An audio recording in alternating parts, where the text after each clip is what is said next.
Before the Azusa Street revival movement began. Before the thousands flooded the little wooden house, there was a man on his knees, a forgotten prophet. An unseen pillar. A broken voice crying out in the night for revival. His name was Frank Bartleman. He didn't lead with power, he led with prayer. He didn't shout on platforms, he wept in silence. He wasn't the preacher behind the pulpit. He wasn't the man leading the meetings, but without his tears, there might never have been a flame. He was born in 1871 in Pennsylvania. From his youth, he was drawn not to applause, but to the heart of God. Raised in a broken world and wounded body, he would become a man who understood suffering deeply. And from suffering, he learned intercession.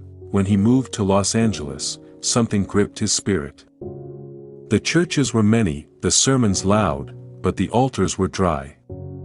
The hearts were cold. With a deep hunger in his heart, he began to pray for revival. He prayed for hours, for days, for weeks.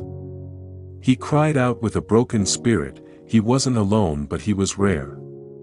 A man willing to be broken so others could burn. As his hunger for holiness grew deeper, he began to write and preach on the street. His letters and articles spread like wildfire. He would often write for holiness papers and spiritual newsletters, pleading not for fame but for fervor.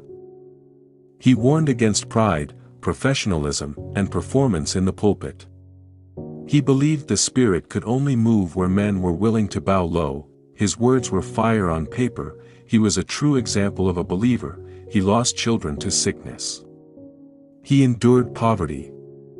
He faced rejection. But he never stopped praying.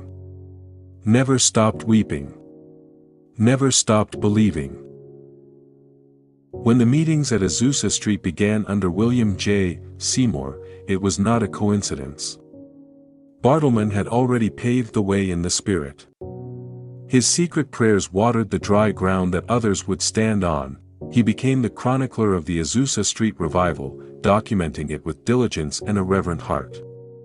His accounts remain some of the most powerful testimonies of what God can do when people are desperate enough.